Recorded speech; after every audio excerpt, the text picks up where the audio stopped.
Assalamu alaikum dear students, welcome to Knowledge of Biology. I am your instructor Sayyeda Maria. आज हम first year biology unit 1 introduction में discuss करेंगे level of biological organisation part 2। आज के हमारे content में है organ and system, individual, population, community, ecosystem and biosphere. हम स्टार्ट करते हैं जी ऑर्गन एंड सिस्टम से। Different tissues having related functions assemble together in a structure to carry out its function with great efficiency. So basically एक organ क्या होता है? एक ऑर्गन जो है basically it is a group of the tissues that have the related functions. और ये तमाम जो ग्रुप है टिश्यूज का जब एक जगह पे असेंबल होता है तो ये एक स्ट्रक्चर डेवलप करता है and that structure is called an organ, ताकि ये अपना काम सही तरीके से और बेहतरीन तरीके से जो है वो पूरा कर सके। और नेक्स्ट अब हम देखते हैं जी कि ऑर्गन्स जो हैं they are specialised to perform the particular function. And this is a very very important line कि हमारी बॉडी में यानी ह्यूमन बॉडी में जितने भी ऑर्गन्स होते हैं दे ऑल आर स्पेशलाइज्ड, यानी हर ऑर्गन जो है वो अपना अपना मखसूस काम करता है। यानी फॉर एग्जांपल अगर हम एग्जांपल लेते हैं अपनी बॉडी में, तो हमारी बॉडी में जैसे बहुत सारे ऑर्गन्स हैं जैसे heart, liver, kidney, stomach, intestine, तमाम के तमाम अगर हम ऑर्गन्स को देखें, हर ऑर्गन जो है वो अपने अपने पर्टिकुलर फंक्शंस को परफॉर्म कर रहा है। सो this is a very very important thing. हम इसमें एग्जांपल लेते हैं जी स्टमक की। तो स्टमक बेसिकली एक ऐसा ऑर्गन है जिसका मेन फंक्शन क्या होता है? फूड डाइजेशन, और ये मेनली प्रोटीन की डाइजेशन करता है। Stomach is actually a group of the different tissues, और हम यहाँ पर बेसिकली दो डिफरेंट टिश्यूज का जिक्र करेंगे। लाइक फॉर एग्जाम्पल पहला हम जिक्र करेंगे जी सेक्रेटरी एपिथेलियम का, और सेकेंड वन है जी मस्कुलर टिश्यू। तो वन बाय वन इनका फंक्शन देखते हैं। सेक्रेटरी एपिथेलियम जो है ये एक ऐसा टिश्यू है जो कि गैस्ट्रिक जूस को सक्रीट करता है। बेसिकली गैस्ट्रिक जूस जो है एक ऐसा जूस होता है जिसके अंदर जो है एंजाइम प्रेजेंट है which is a pepsin, HCL present होता है और म्यूकस प्रेजेंट है। इन तीनों के कॉम्बिनेशन को हम कहते हैं गैस्ट्रिक जूस, जो कि फूड के साथ मिक्सअप होता है और खुराक की डाइजेशन करता है। नेक्स्ट हम बात करते हैं दूसरे टिश्यू की which is a muscular tissue, जिसका मेन पर्पस क्या होता है? It is actually involve in the contraction of the wall of the stomach and mixing the food with the enzyme thoroughly and mixing the and moving the food to the posterior end. Basically जो muscular tissue है इसका function ये होता है कि ये stomach की walls को कॉन्ट्रैक्ट करवाता है, जिसकी वजह से जो फूड है वो बहुत ही अच्छे तरीके से मिक्स होगा गैस्ट्रिक जूस के साथ। और गैस्ट्रिक जूस में मौजूद जो एंजाइम है विच इज़ अ पेप्सिन, जो कि खुराक को अच्छी तरह से ब्रेक डाउन कर देगा और मेनली फूड में प्रोटीन पार्ट की जो है वो स्प्लिटिंग कर देगा। यहाँ पर जो मस्कुलर टिश्यू है वो बेसिकली सेक्रेटरी एपिथेलियम की हेल्प कर रहा है। और हेल्प किस चीज़ में कर रहा है? कि ताकि जो फूड और जो गैस्ट्रिक जूस हैं जितना अच्छा मिक्स होंगे उतना खुराक की डाइजेशन होगी। यहाँ पे हम कह सकते हैं कि दो डिफरेंट टिश्यूज हैं but have the related function, और इनका रिलेटेड फंक्शन क्या है कि प्रॉपरली जो है वो डाइजेशन हो सके। और उसके बाद जो फूड है जब उसकी डाइजेशन होती है, डाइजेशन के बाद जो है ये फूड है ये बॉडी के पोस्टीरियर एंड में भेजा जाता है टुवर्ड्स द स्मॉल इंटेस्टाइन, ताकि जो फर्दर डाइजेशन होनी है फूड की वो नेक्स्ट जो है ऑर्गन में हो सके। Here we can see the diagram of the stomach, और हम देख सकते हैं कि स्टमक जो है हमारी बॉडी के लेफ्ट साइड पे प्रेजेंट होता है। एसोफेगस से फूड जो है वो इसमें एंटर हो रहा है और मेनली यहाँ पर पार्शियल डाइजेशन होती है प्रोटीन की, और after partial digestion food will move chunk by chunk into the posterior part of the body. The formation of organ also has a selective value. This leads to an efficient accomplishment of their functions both qualitatively and quantitatively. तो हम जैसे अभी हमने बात की थी कि हर organ जो है उसका एक स्पेशलाइज फंक्शन है, ठीक है। और क्योंकि जब भी किसी ऑर्गन का स्पेशलाइज फंक्शन होता है तो इसका मतलब ये होता है कि वो अपना काम जो है बहुत क्वालिटेटिवली एंड क्वांटिटेटिवली बहुत अच्छे तरीके से सर अंजाम दे सकते हैं, क्योंकि वो पर्टिकुलरली एक एरिया में काम कर रहा होगा, ठीक है। और जब एक काम को या एक टास्क को किया जाएगा तो definitely quality and quantity wise जो है वो बहुत अच्छे तरीके से सर अंजाम पाएगा। तो जब हम एनिमल्स की बात करते हैं, जैसे भी हम एनिमल्स का जिक्र करें, तो हम देखते हैं कि एनिमल्स में जो ऑर्गन फॉर्मेशन है far more complex and well defined है एज कम्पेयर टू प्लांट्स, ठीक है। और अब हम डिफाइन करेंगे ऑर्गन सिस्टम की डेफिनेशन। जैसे हमने ऑर्गन की डेफिनेशन बताई थी वैसे हम ऑर्गन सिस्टम देखते हैं। Organ system is actually the group of the organs that work together as a biological system to perform one or more functions. Like for example जैसे अभी हमने यहाँ पर स्टमक की एग्जांपल ली थी। स्टमक जो है basically it is our organ that involve in the food digestion. तो हम देखते हैं कि स्टमक जो है ये बेसिकली पार्ट होगा the organ system which is the digestive system. तो हम देखते हैं कि डाइजेस्टिव सिस्टम जो है इसमें बेसिकली सिर्फ एक ऑर्गन इंक्लूड नहीं है, it includes the group of the organ like the small intestine, large intestine. फिर हम कह सकते हैं कि इसमें जो है ऑरल कैविटी भी इंक्लूड है। इसमें हम सिंपली कह सकते हैं कि लिवर एंड पैंक्रियाज हैं जो कि एक्चुअली इन्वॉल्व होते हैं थ्रू देयर सिक्रीशंस। पहले हमने बात की थी एनिमल्स में, अब हम बात करते हैं प्लांट में। तो प्लांट में हम देखते हैं the organ level of organisation is much less definite in plants as compare to the animals, ठीक है। क्योंकि एनिमल्स में जो है हमें बहुत वेल डिफाइंड, वेल कॉम्प्लिकेटेड जो है एक निज़ाम मिलता है, लेकिन प्लांट्स में ये निज़ाम इतना वेल कॉम्प्लिकेटेड या वेल डिफाइंड नहीं है। लेकिन प्लांट में भी जो है ऑर्गन्स हैं जो कि डेफिनेटली अपना अपना पर्टिकुलर फंक्शन परफॉर्म करते हैं। तो प्लांट में कौन कौन से ऑर्गन्स हो सकते हैं, कुछ एग्जाम्पल्स देखते हैं। पहली एग्जाम्पल होगी रूट्स की। अब जैसे हमें पता है कि प्लांट्स में जो रूट हैं ये वो ऑर्गन है जो कि ना सिर्फ पौधे को सहारा देते हैं बल्कि एब्जॉर्प्शन करते हैं वाटर की और पौधे को अपनी जगह पे इरेक्ट रखती हैं, ठीक है। नेक्स्ट ऑर्गन की एग्जांपल हो सकती है स्टेम की, जिसको हम शूट भी कह सकते हैं, that actually provide the support to the plant. Next है जी लीफ। लीफ को हम बेसिकली मैन्युफैक्चरिंग ऑर्गन भी कह सकते हैं क्योंकि leaves are actually the part of the plant जो कि बेसिकली फूड तैयार करता है, जहाँ पे हम बेसिकली कह सकते हैं कि फोटोसिंथेसिस होती है। मेनली फोटोसिंथेसिस जो है वो लीव्स में होती है। और नेक्स्ट हम बात कर सकते हैं फ्लावर्स में। फ्लावर्स जैसे हमें पता है कि they are the reproductive organ of the plant, क्योंकि इसमें मेल और फीमेल पार्ट है और यही जो बेसिकली हम कह सकते हैं कि it is a reproductive area जहाँ पर जो है हमें दिखाई देती है पोलिनेशन। हम एंड पे कह सकते हैं कि the complexity of the organ system of animal is associated with a far greater range of functions and activities that is found in the plants. Next level पे हम बात करते हैं विच इज द इंडिविजुअल, जिसको हम होल ऑर्गेनिज्म भी कहते हैं। तो हम कहते हैं the various organ in plants and various organ system in animals when they assemble together they will make an individual, जिसको हम होल ऑर्गेनिज्म भी कह सकते हैं। और जो होल ऑर्गेनिज्म होता है उसकी एक अपनी इंडिविजुअलिटी होती है। जैसे ही अगर हम उसके करेक्टरिस्टिक्स के लिहाज से देखें तो हम कह सकते हैं लाइक फॉर एग्जाम्पल जैसे कि हम जो है वो एक ही स्पीशीज से बिलोंग करते हैं। ह्यूमन बीइंग की बात करें तो we are the homo sapiens, ठीक है। तो हम सब मेंबर्स जो हैं हम सबकी अपनी इंडिविजुअलिटी, क्योंकि हम सब में जो है कुछ कैरेक्टरिस्टिक्स हमारे सिमिलर होंगे and some are the different, जिसकी वजह से जो है हम सबकी अपनी अपनी जो है वो पर्सनालिटी जो है वो डेवलप होती है। तो हम कह सकते हैं कि it is different from other members of the same species in certain respect. हम इंडिविजुअल में बात करते हैं कि किसी भी इंडिविजुअल में उसकी बॉडी में वेरियस फंक्शंस होते हैं, प्रोसेस होते हैं, एक्टिविटीज़ होती है, वो तमाम की तमाम जो है वो कोऑर्डिनेटेड वे में होती हैं। मतलब जैसे हम कह सकते हैं कि उसकी बॉडी में लाइक फॉर एग्जांपल जितने भी सिस्टम वर्क करते हैं लाइक द डाइजेस्टिव सिस्टम है, सर्कुलेटरी सिस्टम है, नर्वस सिस्टम है, they all work in the coordinated way. और इसको हम समझेंगे एक एग्जाम्पल से। तो हम एग्जाम्पल की तरफ देखते हैं।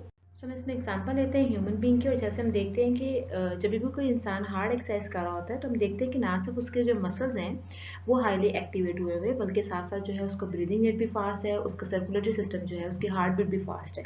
तो इसकी क्या रीज़न है बेसिकली, तो हम देखते हैं उसका ब्रीदिंग रेट इसलिए फास्ट हुआ होता है ताकि ज़्यादा अमाउंट में जो ऑक्सीजन है वो उसका इनटेक कर सके, ठीक है। और ये ऑक्सीजन जो है ये लंग्स के थ्रू जो है ये ब्लड में एंटर हो जाती है। और इसकी जो हार्ट बीट है वो इसलिए फास्ट है ताकि ज़्यादा अमाउंट में जो ब्लड है वो ऑक्सीजन और फूड को लेकर मसल सेल्स तक जाए, ताकि मसल सेल्स जो हैं वो एक्टिवेट रहें और एक इंसान जो है वो प्रॉपरली जो है वो अपनी बॉडी को प्रॉपरली मूव करता रहे, ठीक है। तो हमने यहाँ पे एक चीज़ नोट की कि हमारे जो सिस्टम है, यानी हम एक एक्टिविटी करें लाइक द हार्ड एक्सरसाइज और रनिंग और वॉकिंग वट, तो उसमें हम देखते हैं कि हमारे जो सिस्टम है, डिफरेंट सिस्टम है, वो एक कोऑर्डिनेटेड फैशन में मूव करें। लाइक अगर हार्ट बीट फास्ट है तो ब्रीदिंग रेट भी फास्ट है। इसको हम कहते हैं कोऑर्डिनेशन। और ये जो कोऑर्डिनेशन है ये एक्चुअली जो है अगर हम देखते हैं एनिमल्स में और ह्यूमंस में, तो हम देखते हैं कि ये बेसिकली कंट्रोल की जाती है दो तरीकेकार से, यानी टू वेज हमारी बॉडी में कोऑर्डिनेशन कंट्रोल करते हैं। The first way is the nervous system and the second way is the endocrine system. और एंडोक्राइन सिस्टम जैसे आपको पता है ये हार्मोनल सिस्टम है। एंडोक्राइन ग्लैंड्स होते हैं that will secrete the hormones that will actually work with the nervous system and controls the coordination in our different body parts और different body between the different organ systems, ठीक है। और अब हम यही जो है एग्जांपल समझने की कोशिश करते हैं प्लांट्स में। तो क्या प्लांट्स में भी ऐसा होता है? एक्चुअली प्लांट में जो ज़्यादातर रेगुलेशंस होते हैं या एक्टिविटीज़ होती हैं बेसिकली वो लॉन्ग टर्म होती हैं, लाइक दी ग्रोथ है, ठीक है। और ये नॉर्मली जो है प्लांट में चूंकि नर्वस सिस्टम तो नहीं होता, तो प्लांट में ये जो कोऑर्डिनेशन है या लॉन्ग टर्म एक्टिविटीज़ है ये कंट्रोल की जाती है with the help of the hormones. तो हम यहाँ पर ये कह सकते हैं कि कोई भी जो ऑर्गेनिज्म है वो वर्क करता है एज अ होल, लेकिन ये अपनी एनवायरनमेंट को रिस्पॉन्ड करेगा और उसको इंटरेक्ट करेगा, कोई भी इन्वायरमेंटल चेंज आएगी तो उसको भी एज अ होल जो है वो उसमें जो है वो रिस्पॉन्ड करे। सो नेक्स्ट स्टेज आ रही है हमारे पास ये पॉपुलेशन की। तो पॉपुलेशन की डेफिनेशन क्या होगी? पॉपुलेशन बेसिकली क्या होता है? Is a group of the living organism of the same species living in the same place at the same time. तो हम इसको कहते हैं जी पॉपुलेशन, ठीक है। और इसके अंदर जो हम एग्जांपल्स देख सकते हैं वो लाइक फॉर एग्जांपल जैसे हम देख सकते हैं the number of rats in a field of rice, the number of students in your biology class. इसके अलावा ह्यूमन पॉपुलेशन देख सकते हैं सिटीज के, एक सिटी के अंदर है, ठीक है। तो बेसिकली जिसमें जो है एक ही स्पीशी के पॉपुलेशन के लिए बेसिकली ज़रूरी है कि एक ही स्पीशी के जो मेंबर हैं वो एक ही जगह पे the same living in the same place at the same time, ठीक है। तो जब भी अगर आपको ये शॉर्ट क्वेश्चन आएगा तो आप साथ में एक तो इसकी डेफिनेशन लिखेंगे अलॉन्ग विद द एग्जांपल। सो जब भी हम देखते हैं पॉपुलेशन को, हम पॉपुलेशन का अगर हम कंपैरिजन करें तो हम इसका ऑर्गेनिज्म से कंपैरिजन करें तो हम कह सकते हैं कि पॉपुलेशन और ऑर्गेनिज्म जो है ये दोनों बेसिकली जो है ये बायोलॉजिकल ऑर्गेनाइजेशन की स्टेज है, ठीक है। लेकिन जब हम देखते हैं तो हमें पता लगता है कि पॉपुलेशन जो is actually the higher level of biological organization than organism. इसकी रीज़न क्या है? क्योंकि ऑर्गेनिज्म में तो जैसे हम एक जानदार की बात करते हैं, लेकिन पॉपुलेशन के अंदर हम बात करते हैं ग्रुप ऑफ ऑर्गेनिज्म की that belongs to the same species, ठीक है। और जब भी हम पॉपुलेशन को स्टडी करते हैं तो some of the attributes which are also involve, जो कि हम स्टडी करते हैं एट्रीब्यूट को हम कह सकते हैं, इसकी कुछ करेक्टरिस्टिक्स होती हैं, ठीक है। तो सम ऑफ द एट्रीब्यूट्स और the characteristics of the population are the gene frequency, gene flow, age distribution, population density and the population pressure. और इनको इंशाल्लाह जो है हम नेक्स्ट चैप्टर्स में डिस्कस भी करेंगे। स्टार्ट करते हैं जी जीन फ्रीक्वेंसी से, जिसको हम अलील फ्रीक्वेंसी भी कहते हैं। So gene basically it is a unit of the biological inheritance, और अलील हम कहते हैं the partner of a gene pair. So यहाँ पर फ्रीक्वेंसी का मतलब होगा जी प्रपोर्शन और द नंबर। सो इसकी बहुत ही बेसिक डेफिनेशन क्या हो सकती है? proportions of different allele of a gene in a population is called the gene frequency or the allele frequency। यानी एक population में एक जीन जो है उसकी जो different alleles होती हैं उनका क्या फ्रीक्वेंसी होती है, उनका क्या नंबर होता है या उनकी क्या proportion होती है। और यहाँ पर हम देखेंगे एक एग्जाम्पल की मदद से कि कैसे हम किसी भी पॉपुलेशन में जीन फ्रीक्वेंसी या अलील फ्रीक्वेंसी को कैलकुलेट कर सकते हैं। सो हम सपोज करते हैं जैसे एक पॉपुलेशन है हमारे पास 2 लोगों की, which is a quite a very simple population. और इसमें हम इसमें एक जीन देखेंगे which is I colour gene, जिसकी इस आई कलर जीन जो है बेसिकली इसकी इस पॉपुलेशन में 2 अलील हैं।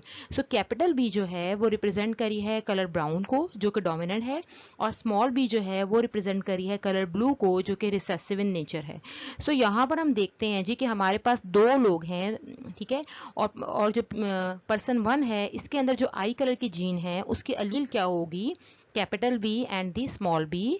और जो पर्सन 2 है उसके अंदर जो है आई कलर की जो अलील्स हैं वो स्मॉल बी और स्मॉल बी है। सो सबसे पहले हम देखते हैं the frequency of allele B in a population जिसमें 2 लोग जो हैं वो रह रहे हैं। सो हम कह सकते हैं यहाँ पर कि हम यहाँ पर बेसिकली कैलकुलेट कर रहे हैं frequency of the capital B. So basically अगर हम देखें तो हमारे पास टोटल यहाँ पर 4 अलील्स हैं। सो हम क्या करेंगे कि कैपिटल बी यानी जिस अलील की फ्रीक्वेंसी को हम काउंट कर रहे हैं उसको हम डिवाइड कर देंगे उसी जो जीन की जितनी भी अलील जो है उस पॉपुलेशन में प्रेजेंट होंगी। सो यहाँ पर मैं करूँगी 1 और टोटल मैं डिवाइड करूँगी यहाँ पे 4 में, क्योंकि यहाँ पर हमारे पास पॉपुलेशन में 4 डिफरेंट या 4 अलील्स हैं। सो 1/4 करते हैं तो हमारे पास जो आंसर आता है which is the 0.25 which is equal to the 25%, which means कि 25% of the gene for eye colour have capital B allele, और उसका कलर बेसिकली क्या होगा, और we can say have the brown अलील।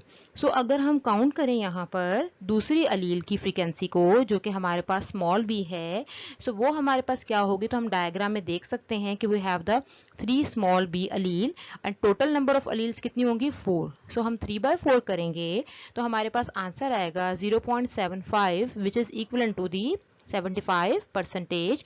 तो हम कह सकते हैं कि 75% of the gene for eye colour have small B allele and which have the blue colour. So यहाँ से हमने देखा कि कैसे हम जीन फ्रीक्वेंसी और अलील फ्रीक्वेंसी को कैलकुलेट कर सकते हैं इन अ पॉपुलेशन। सो हम देखते हैं the next attribute which is the gene flow, जिसको हम जीन माइग्रेशन भी कहते हैं. So it is the transfer of the genetic material from one population to another. यानी जीन फ्लो को हम ऐसे भी कह सकते हैं कि it can take place between two population of the same species through the migration. Like for example, जैसे हमारे पास दो पॉपुलेशन है लेकिन वो एक ही स्पीशी की पॉपुलेशन है, तो हम इसमें ये देख सकते हैं कि एक पॉपुलेशन से कुछ जानदार जो है वो मूव कर जाएं दूसरी पॉपुलेशन में. सो एक पॉपुलेशन में रहने वाले जो जानदार हैं वो अपना जेनेटिक मटेरियल जो है उसको ट्रांसफर कर सकते हैं उस दूसरी पॉपुलेशन में ऑफ द सेम स्पीशीज जहां वो माइग्रेट कर रहे हैं या जहां वो मूव कर रहे हैं. नेक्स्ट है जी एज डिस्ट्रीब्यूशन की. और नॉर्मली जब हम पॉपुलेशन को स्टडी करते हैं तो हम उसमें एज डिस्ट्रीब्यूशन भी देख सकते हैं, विच is the frequencies of the different ages in a population. यानी अगर हम ह्यूमन पॉपुलेशन को स्टडी करें एक पर्टिकुलर एरिया में, तो हम उसमें ये देखेंगे कि इस पॉपुलेशन में कितनी डिफरेंट एजेस के जो हैं वो लोग हैं. जैसे हम कह सकते हैं कि इसमें बड़ी उम्र के लोग कितने हैं, बुजुर्ग लोग कितने हैं, दरमियानी उम्र के लोग कितने हैं, बच्चे कितने हैं. सो इस ओवरऑल जो है पैटर्न को काउंट करने को हम कहते हैं कि डिफरेंट एजेस जो हैं in a population, which is called the age distribution. Next है जी पॉपुलेशन डेंसिटी. और पॉपुलेशन डेंसिटी में हम बेसिकली देखते हैं the total number of organism in a population in a defined area. Like for example, अगर हम एक particular area देखें, जैसे फॉर एग्जांपल हमारे पास एक 50 किलोमीटर का एक एरिया है. सो इसमें अगर 100 लोग जो हैं वो रह रहे हैं, 100 लोगों की पॉपुलेशन है, सो हम कह सकते हैं कि एक डिफाइंड एरिया में जो है total number of 100 peoples are living there. So this is called the population density. So next is the population pressure, which is the force exerted on environment by increasing population resulting in dispersal or death of organism. So basically population pressure जो है ये वो pressure होगा जो कि basically organisms के लिए जो है वो नुकसानदेह हो सकता है. For example, हमारे पास अगर एक population है 50 जानदारों की और वहाँ के जो resources हैं यानी वहाँ के जो वसाइल हैं वो उन 50 जानदारों के लिए काफ़ी हैं, लेकिन जैसे जैसे population increase होती जाएगी और हम देख रहे हैं कि पॉपुलेशन इंक्रीज हो रही है लेकिन रिसोर्सेज जो है वो इंक्रीज नहीं हो रहे. सो पॉपुलेशन जो है इंक्रीज होने से अगर रिसोर्सेज भी इंक्रीज नहीं होंगे, सो डेफिनेटली वहाँ पे जो मौजूद ऑर्गेनिज्म हैं या तो वो मरना शुरू हो जाएंगे, उनकी डेथ शुरू हो जाएगी, या फिर वो वहाँ से माइग्रेट कर जाएंगे, दूसरी जगह मूव कर जाएंगे. सो this is called the population pressure. जहाँ पर आबादी जो है वो बढ़ रही है लेकिन आबादी के बढ़ने के साथ साथ जो है वसाइल नहीं बढ़ रहे, जो कि वहाँ पे मौजूद पॉपुलेशन पे क्या क्रिएट करेंगे, प्रेशर क्रिएट करेंगे. सो जिसकी वजह से जानदार या तो वहां से मूव कर जाएंगे या फिर उसमें से जानदार जो है वो मरना शुरू हो जाएंगे. सो this is all about the attributes of the population. और जब भी हम पॉपुलेशन को स्टडी करते हैं तो हम इन एट्रीब्यूट को ज़रूर स्टडी करते हैं ताकि एक पॉपुलेशन के बारे में ना सिर्फ हम उसके बारे में ये देख सकें कि इस पॉपुलेशन जो है इसमें कौन से जानदार रह रहे हैं, साथ में हम देख सकें कि ये जो जानदार हैं इनमें जीन फ्लो कैसा है, इनमें एज डिस्ट्रीब्यूशन क्या है, इनमें पॉपुलेशन डेंसिटी क्या है, पॉपुलेशन प्रेशर क्या है. So this is all about the attribute of the population. So next है जी community. Community की definition क्या होगी? Population of different species like the plants and the animal that live in the same habitat, they will make the community. तो basically community में हम देखते हैं कि different populations हैं of different species जो एक जगह पर एक साथ रह रही हैं, तो ये community बनाती हैं. ठीक है. और like for example जैसे हम बात करते हैं कि communities जो हैं are actually the dynamic collection of the organism.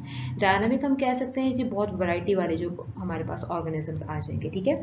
तो हम इसमें example quote कर सकते हैं. like for example हमारे पास देखते हैं जी फॉरेस्ट कम्युनिटी की बात करते हैं. लाइक अगर हम फॉरेस्ट कम्युनिटी की बात करते हैं तो इसमें हमारे पास डायनामिक कलेक्शन ऑफ ऑर्गेनिज्म क्या होगा, क्योंकि एक फॉरेस्ट कम्युनिटी में यहाँ पर बहुत सारी पॉपुलेशन एक साथ रह रहे हैं, डिफरेंट पॉपुलेशन रह रही है. लाइक जैसे डिफरेंट प्लांट्स रह रहे हैं, लाइक जैसे हर्ब्स की पॉपुलेशन हो जाएगी, एंजियोस्पर्म्स की पॉपुलेशन हो जाएगी, लाइक हम कह सकते हैं जी जिम्नोस्पर्म की पॉपुलेशन हो जाएगी. So there are the variety of the population that living in a same area. इसी तरह से हम बात कर सकते हैं कि एक फॉरेस्ट में अंदर हमें बहुत सारी तरह के एनिमल्स की पॉपुलेशन मिलती है, लाइक कैट है, लाइन है, लेपर्ड है. जैसे हमें बर्ड्स की डिफरेंट पॉपुलेशन मिलती हैं.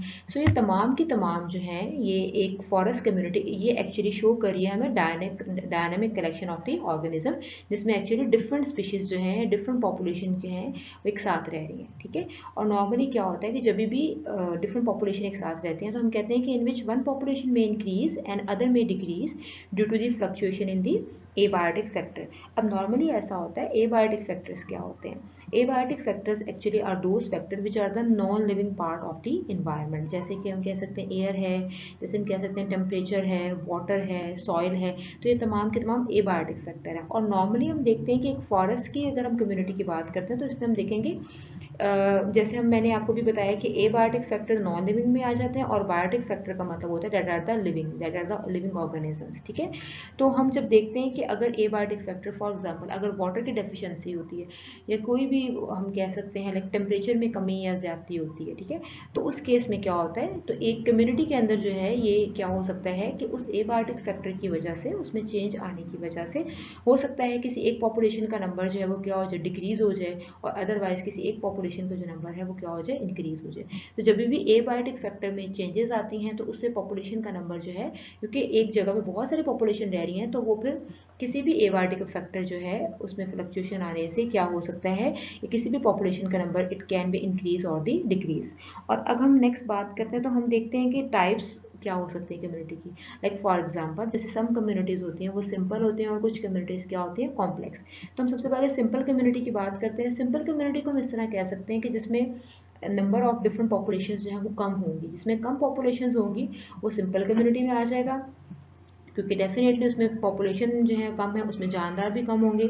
और कॉम्प्लेक्स कम्युनिटी जो है ये वो कम्युनिटी होगी जिसमें नंबर ऑफ डिफरेंट पॉपुलेशन होंगे, like the forest community would be a complex community.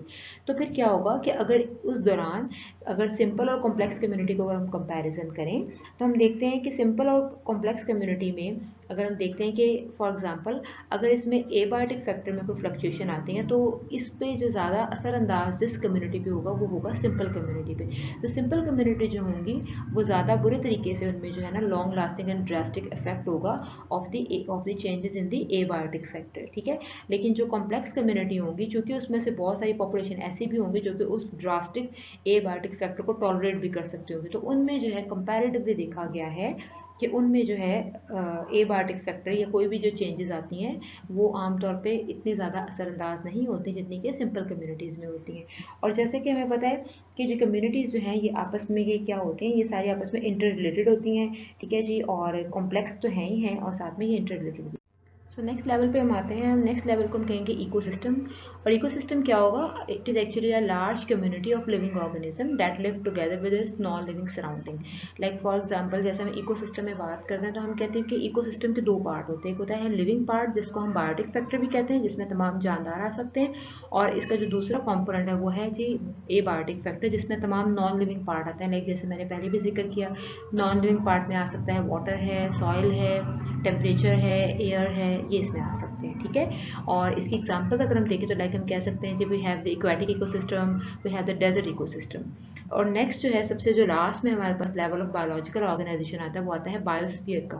जाहिर बात है it is a highest level of the biological organization. तो बायोस्फीयर इज एक्चुअली क्या होगा, इसमें it include the zone of the air, land and water where organism exist. So basically अगर हम इसको सिंपल वे में देखें तो हम कहते हैं कि it is commonly known as the global sum of all the ecosystem. जितने भी इकोसिस्टम है उनको अगर हम सम कर लेते हैं तो हम उसको बायोस्फीयर कहते हैं। और डेफिनेटली जब भी हम बात करेंगे कि अगर जोन ऑफ एयर की बात करें, लैंड की बात करें, वाटर की बात करें, तो डेफिनेटली इन जगहों पे ना सिर्फ हमें जानदारों का भी जिक्र करना है बल्कि हमें नॉन लिविंग पार्ट का भी जिक्र करना है। So that's the end.